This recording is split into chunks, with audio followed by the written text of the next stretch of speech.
আজ উপস্থিত হলাম আবার একটা নতুন গল্প নিয়ে। আমি আর আমার দিদি যখন স্কুল থেকে বাড়ি আসতাম, আমার মা একটা থালায় ভাত মেখে আমাকে আর আমার দিদিকে খেতে দিত। তো যদি তরকারিটা আমার মনের মতো হতো, নিজেরটা তো খেতামই, দিদির ভাগেরটাও নিয়ে খেতাম।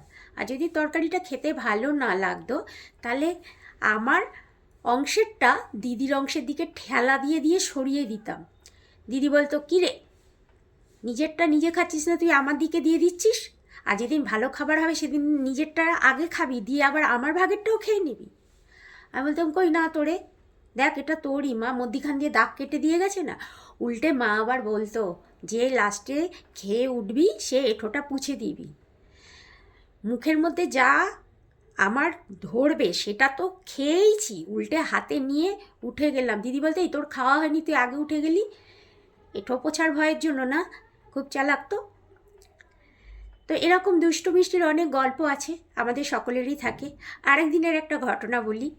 তখন তো মানে বছর 30-35 বছর আগে বলছি। তো আমাদের একটা ঘরে ব্যাটারি ছিল, লোডশেডিং হলে একটা ঘরে ব্যাটারিতে টিভি আর লাইট জ্বলতো, বাকি দোতলাটায় আর সব জায়গায় টেবিল ল্যাম্প ছিল তখনকার দিনে। তো আমাদের দোতলায় তো 6-7টা ওপরে ঘর, আর মধ্যিখান দিয়ে বিশাল বারান্দা আর ঘোরানো সিঁড়ি। তো যথারীতি কারেন্ট চলে গেছে, একটা ঘরেই আলো পাবো, আর বাকি ঘরে তো টেবিল ল্যাম্প জ্বলবে। তা দিদি টেবিল ল্যাম্প নিয়ে জেলে এক ঘর থেকে আরেক ঘরে আসছে, আর আমি দরজার কোণে না লুকিয়ে গেছি। দিদি যেই ল্যাম্প নিয়ে ঘরে ঢুকবে, আর আমি দিদিকে ধপ্পা বলেছি, ধরেছি। দিদি কী করেছে, টেবিল ল্যাম্পটা ধপাস করে ফেলে দিয়েছে।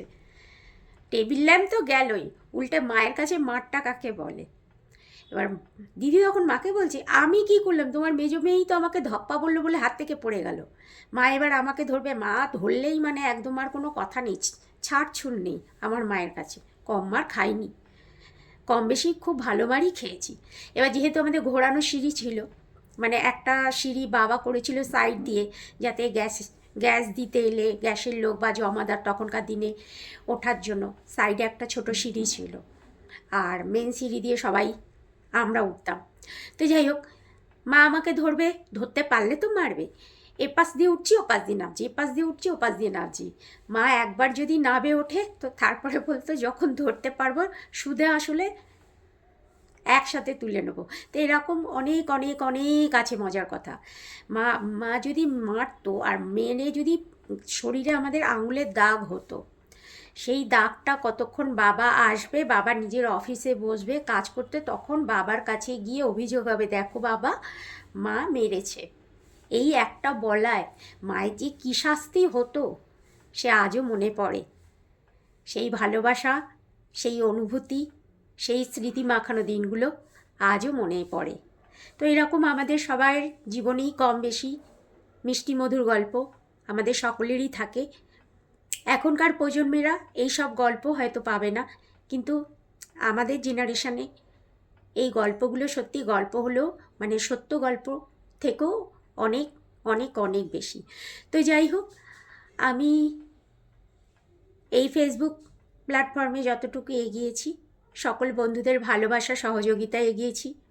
আমার ভিডিও, আমার গল্প যদি আপনাদের ভালো লেগে থাকে, আপনারা যদি আমার পাশে থাকেন, সাথে থাকেন, নিশ্চয়ই আগামী দিনে চেষ্টা করব নতুন নতুন আরও ভিডিও দেওয়ার। আসুন আমরা সবাই সবার পাশে, সবাই সবার সাথে থেকে একসাথে পথ চলি। আজ তাহলে এই পর্যন্ত, সকলে ভালো থাকবেন। রাধে রাধে।